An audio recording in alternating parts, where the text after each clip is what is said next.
कर्म करे किस्मत बने, जीवन का यह मर्म, प्राणी तेरे हाथ में, तेरा अपना कर्म, तेरा अपना।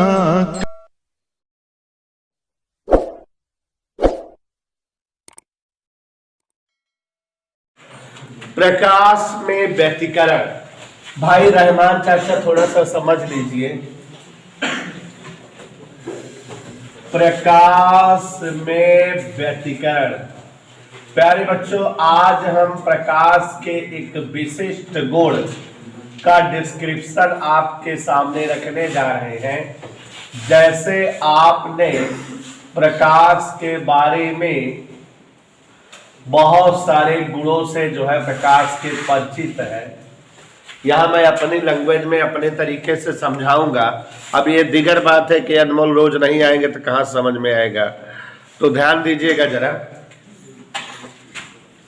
प्रकाश में व्यतिकरण, interference of light.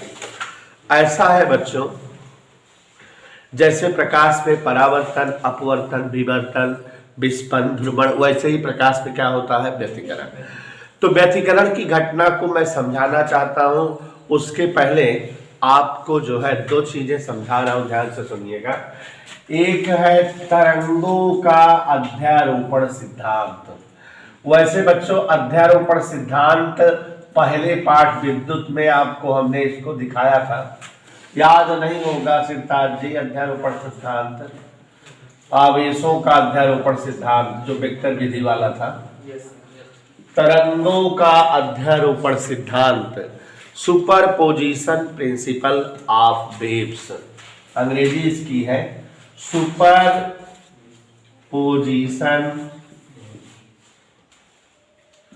Principle of waves, तरंगों के अध्यारोपण का सिद्धांत। तो इस सिद्धांत को समझ लीजिए, फिर उसके बाद जो है व्यतिकरण, विस्पंद, तमाम घटनाओं का एक्सप्लेनेशन जो होता है, तब आप जान पाओगे। ये चैप्टर बहुत ही छोटा है और 3 क्वेश्चन इस चैप्टर में बहुत पूछे जाते हैं। अध्यारोपण सिद्धांत क्या है, तीव्रता आवृत्ति प्राप्त करिए अध्यारोपण सिद्धांत पे, और जो सूत्र निकल कर आता है उस पर 2 नंबर की सवाल। ऐसा कोई पेपर आज तक बना नहीं है जिसमें ना आए, आता है हर साल। मतलब कि इसकी सवाल 2 नंबर की आनी है। महत्तम एवं न्यूनतम तीव्रताओं में अनुपात, ये क्वेश्चन रहता है, तो 2 नंबर का मगर।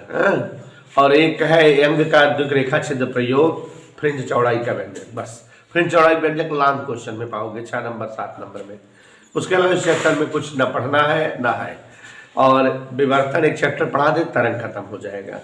तरंग ज़्यादा है नहीं, ठीक है, क्योंकि पोलराइजेशन लास्ट चैप्टर जो तरंग का है वो कोरोना से कैंसिल हो गया है।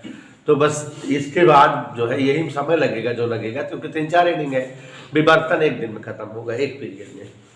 तो अब आप समझ गए हमारे कहने का तात्पर्य। इसके बाद फिर हम प्रकाश दोहरा देंगे, प्रत्यावर्ती धारा पढ़ा देंगे, इसे ही चलते रहेंगे और अंशांश चलता रहेगा। नहीं तो अंशांश पूरा 6 दिन कर देंगे, ठीक है ना। तरंगों के अध्यारोपण का सिद्धांत ऐसा है बच्चों, इस सिद्धांत के अनुसार अगर जो है कोई माध्यम हो, जैसे यही कोई माध्यम है, और यहाँ अलग अलग आवृत्ति की बहुत सारी तरंगे निकले, एक तरंग 10 हर्ट्ज की निकले, एक तरंग 5 हर्ट्ज की बने, एक तरंग 20 हर्ट्ज की बने, सारी तरंगे अलग अलग आवृत्ति की हैं, सबकी अलग अलग पहचान है, सबकी ध्वनि अलग अलग तरह से होगी। तो ये एक दूसरे को डिस्टर्ब नहीं करती, व्यथित नहीं करती, आराम से इस माध्यम में संचरित हो लेती हैं। नहीं विश्वास है? ऑर्केस्ट्रा जब बजता है, कभी आप ऑर्केस्ट्रा सुनते हो बैठकर, तो ऑर्केस्ट्रा में बहुत सारे म्यूजिकल सिस्टम होते हैं। ढोल भी होता है, नगाड़ा, ताशा, सितार, गिटार, हारमोनियम, बहुत सारे वहाँ ऑर्केस्ट्रा में उपकरण लगे रहते हैं और सारे उपकरण बजते रहते हैं। सभी उपकरणों में अलग अलग आवृत्ति की जो है ध्वनि निकलती रहती है। ढोल की आवाज अलग होती है, हारमोनियम के अलग, गिटार की अलग, सितार की अलग, हारमोनियम सबकी अलग अलग। लेकिन आप बैठे रहते हो, आपको सबकी आवाज अलग अलग समझ में आती रहती है, सुनते रहते हो तो हाँ ये ढोल बज रहा है, ये सितार बज रहा है, ये गिटार बज रहा है। ऐसा नहीं है कि जो सारी आवाजें निकले और सब मिक्स होकर के भयानक आवाज बना दे, आप डिस्टर्ब हो। ऐसा होता है? नहीं होता ना। तो ऐसा इसलिए नहीं होता कि जब किसी माध्यम में भिन्न भिन्न आवृत्ति की तरंगें संचरित होती हैं तो एक दूसरे को बिना प्रभावित किए हुए उनका संचरण होता है, पहली बात। और परिणामी तरंग का विस्थापन समस्त अलग अलग तरंगों के विस्थापनों के सदिश योग के बराबर होता है। मतलब जैसे एक तरंग इस तरह से संचरित हो रही है और दूसरी तरंग जो है ऐसे संचरित हो रही है, दोनों तरंगों की खासियत क्या है? दोनों तरंगे अलग अलग तीव्रता, अलग अलग आयाम, अलग अलग आवृत्ति की हैं। ये जो है जैसे 5 मिलीमीटर ऊपर जाती है, नीचे गिरने लगती है, और ये 5 मिलीमीटर जाने के बाद भी जाती रहती है ना। तो दोनों का अलग अलग जो है विस्थापन, अलग अलग आयाम है कि नहीं? तो अगर जो है अलग अलग आयाम आवृत्ति की तरंगे एक साथ किसी माध्यम में चलती हैं तो पहली बात ये दोनों एक दूसरे को बिना प्रभावित किए हुए चल लेंगी। और दूसरी बात ये है कि परिणामी तरंग का जो विस्थापन होगा, माने इन दोनों तरंगों के कारण जो तरंग बनेगी उसका जो विस्थापन होगा इन दोनों तरंगों के विस्थापनों के सदिश योग के बराबर होगा। अगर इस तरंग का विस्थापन y1 है, चूंकि तरंग जो है हमेशा y बराबर a sin ओमेगा t इस समीकरण से प्रकट की जाती है, इसलिए हम बार बार विस्थापन कह रहे हैं। तो ध्यान से समझिए जरा, अगर इस तरंग का विस्थापन y1 होगा और इस तरंग का विस्थापन y2 और दोनों तरंगे अगर एक ही दिशा में चले तो परिणामी तरंग का विस्थापन y1 प्लस y2 माना जाएगा। और दोनों तरंगे विपरीत दिशा में चले तो परिणामी तरंग का विस्थापन y1 माइनस y2 माना जाएगा। दोनों तरंगे लंबवत एक ऐसे जा रही है, एक नीचे से ऊपर जाने लगे तो परिणामी तरंग का विस्थापन √y1 square plus y2 square माना जाएगा। तो मतलब क्या है, वेक्टर विधि से जुड़ रहा है। एक दिशा में है तो उनका परिणामी अलग अलग जोड़ के बराबर हो रहा है, विपरीत दिशा में है तो घटाव के बराबर हो रहा है, ऐसे ही तो हो रहा है। तो बच्चों एक बार फिर से समझ लो, तरंगों के अध्यारोपण का सिद्धांत 2 स्टेप में दिया जाता है। पहला तो भिन्न भिन्न तरंगे शॉर्टकट में जब एक साथ किसी माध्यम में संचरित होती हैं या बनती हैं तो एक दूसरे को बिना प्रभावित किए हुए संचरित हो पाती हैं, माने एक दूसरे को प्रभावित नहीं करती, डिस्टर्ब नहीं करती, सब अपना अपना चलती रहती हैं। जैसे ऑर्केस्ट्रा को उदाहरण दिए, तो एक साथ जब 2 या 2 से अधिक ध्वनि तरंगे किसी माध्यम में उत्पन्न होती हैं तो पुनः एक दूसरे को प्रभावित किए हुए संचरित हो लेती हैं। दूसरा स्टेप बोलोगे, परिणामी तरंग का विस्थापन उन तरंगों के अलग अलग विस्थापनों के सदिश योग के बराबर होता है। अगर एक तरंग का विस्थापन y1 हो, दूसरी तरंग का विस्थापन y2 हो, दोनों तरंगे एक साथ एक ही माध्यम में संचरित हो तो परिणामी तरंग का विस्थापन y बराबर y1 प्लस y2। दोनों तरंगे विपरीत दिशा में संचरित हो तो परिणामी विस्थापन y बराबर y1 माइनस y2।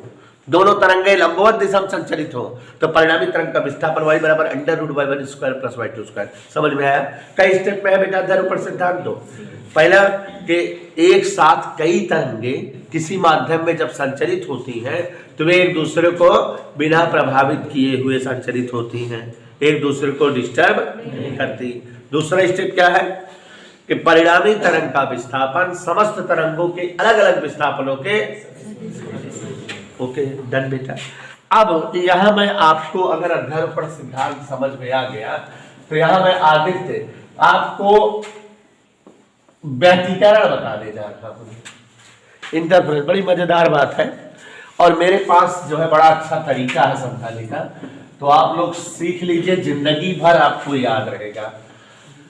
लगान पिक्चर वाले ध्यान से देखो,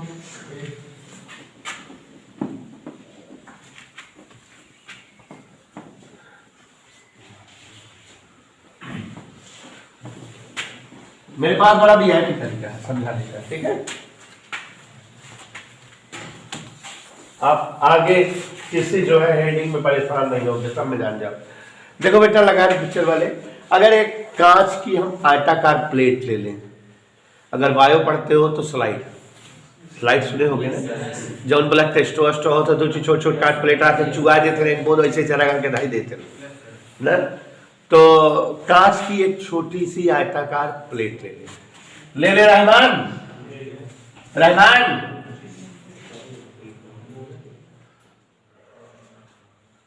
रहमान जी देखा क्या है ये,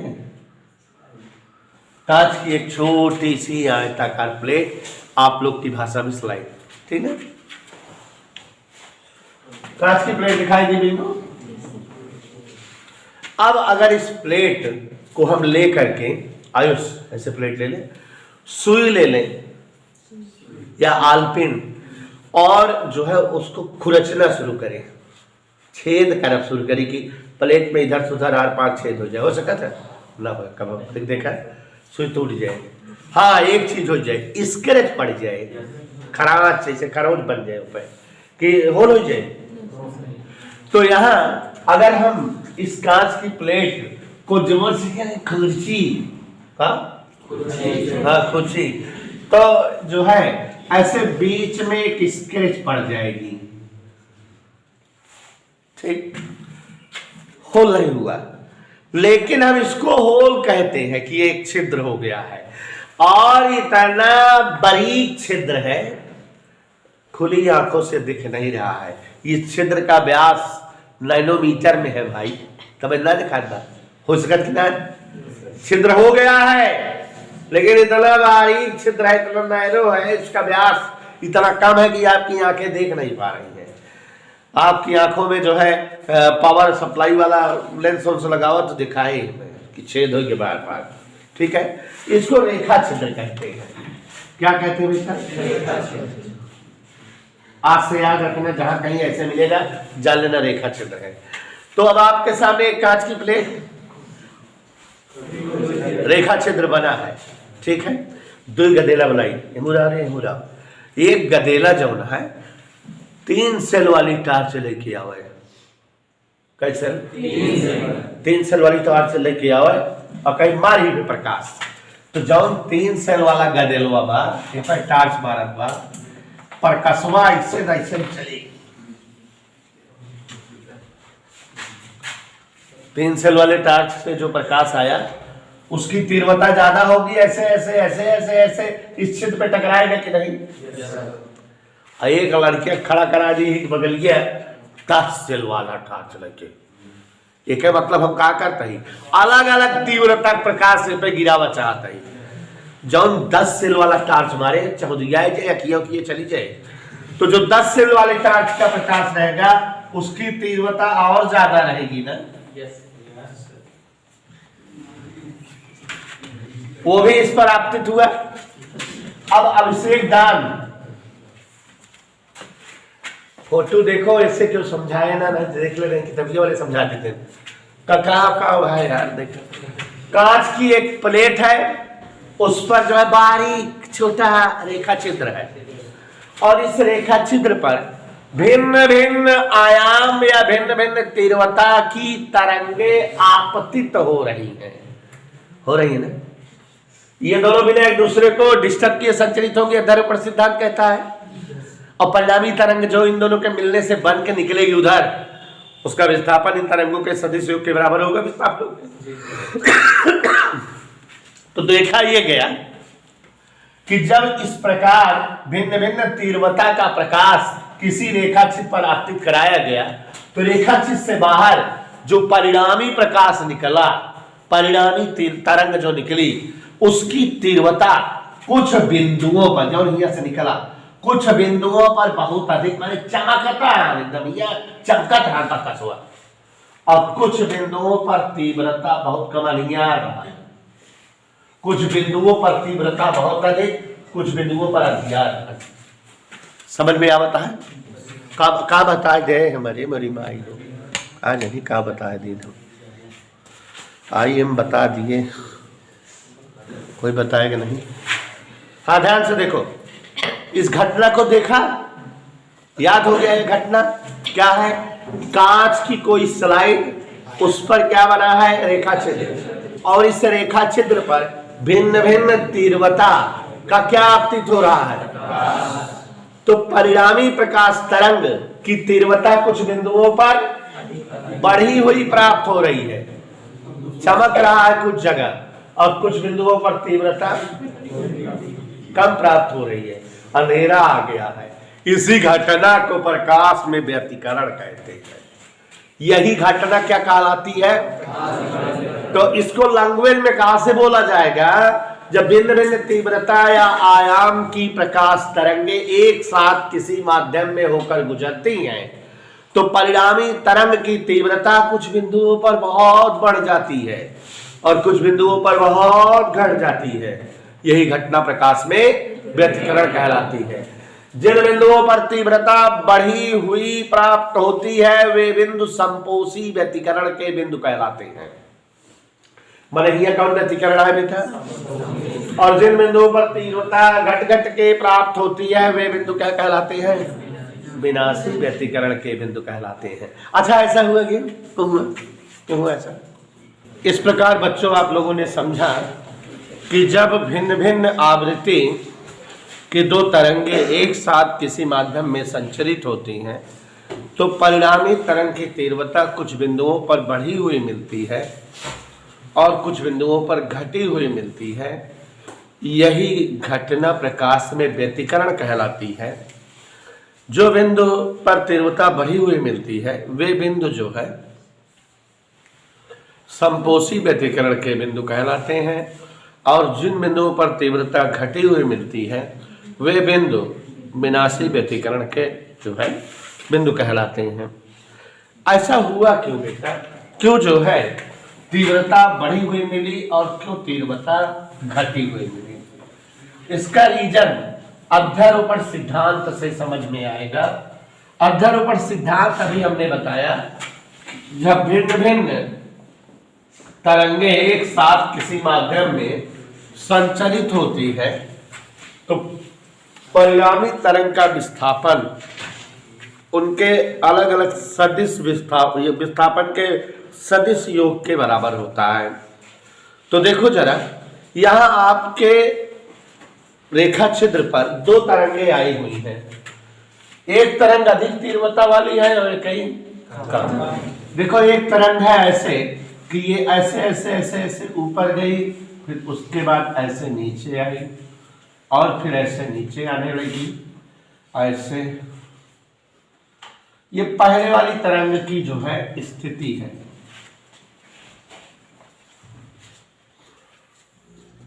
आप देख रहे हो ये किस तरंग की स्थिति है? पहले तरंग की स्थिति, जिसका विस्थापन या तीव्रता कम थी दूसरे तरंग की अपेक्षा। दूसरे वाले तरंग की स्थिति ऐसे और थोड़ा उससे ज्यादा है। इसमें विस्थापन आयाम तीव्रता ज्यादा है। ये दूसरे तरंग की स्थिति है। इधर क्लियर? अब दोनों तरंगे एक साथ संचरित हुई हैं। चित्र देखिए आप सभी लोग, तभी समझ में आ जाएगा बेटा। ये वाली तरंग 9 बजे चलना शुरू करे और ये तरंग भी 9 बजे चलना शुरू करे।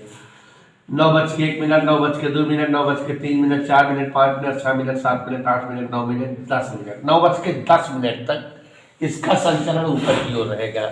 माने ये 2 मीटर लगभग ऊपर की ओर गए।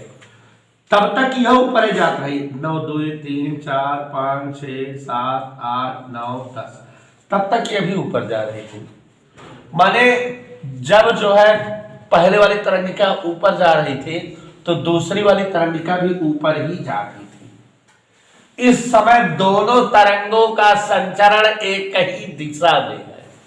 इसलिए जब दोनों तरंगे एक ही दिशा में इस समय तक चल रही हैं तो इन तरंगों के अध्यारोपण से परिणामी विस्थापन इन दोनों के विस्थापनों के योग के बराबर होगा। क्योंकि जब दो तरंगे एक ही दिशा में जाती हैं तो उनका विस्थापन उनके योग के बराबर हो जाएगा। और जब इस विस्थापन और इस विस्थापन को जोड़ोगे तो ज्यादा वैल्यू आ जाएगी। तो जो परिणामी तरंग इतने के लिए रहेगी वो जो है इन बिंदुओं पर ज्यादा विस्थापन दिखाएगी, उसकी तीव्रता ज्यादा मिलेगी कि नहीं। लेकिन जब ये वाली तरंग नीचे की ओर चलने लगी जो है 9-10 के बाद 9, 11, 12, 13, 14, 15 नीचे की ओर, लेकिन अभी ये ऊपर की ओर जा रही है 12, 13, 14। तो यहां से यहां तक और यहां से यहां तक दोनों तरंगों का संचरण विपरीत दिशा में हो गया। और जब दोनों तरंगों का संचरण यहां से यहां तक कंडीशन में विपरीत है, तो आप समझ रहे हो कि इन बिंदुओं पर अध्यारोपण के फलस्वरूप परिणामी विस्थापन इन विस्थापनों के अंतर के बराबर होगा। अगर ये विस्थापन 6 है, ये विस्थापन 2 है, तो विस्थापन परिणामी घट के 4 हो जाएगा कि नहीं? तो माने इन बिंदुओं पर तीव्रता कम मिलेगी कि नहीं? विस्थापन कम, तीव्रता कम। और ऐसे ही पूरी तरंग के संचरण के दौरान कंडीशन सेटअप होगी कि जब जो है दोनों तरंगें संचरित होती रहेंगी, तो जिन बिंदुओं पर तरंगों का संचरण एक ही दिशा में होगा, उन बिंदुओं पर अध्यारोपण के सिद्धांत के अनुसार उन तरंगों का परिणामी विस्थापन अलग अलग विस्थापन के योग के बराबर होगा, और इसलिए परिणामी विस्थापन बहुत ज्यादा बढ़कर मिलेगा और वहां पर तीव्रता अधिक प्राप्त होगी।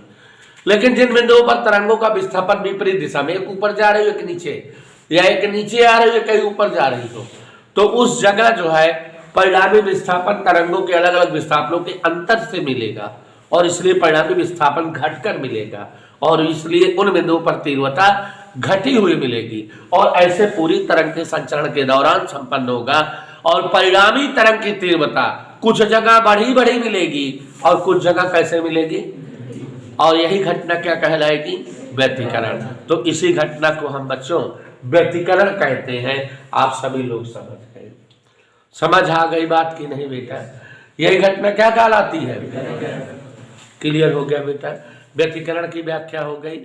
चलिए लिखिए।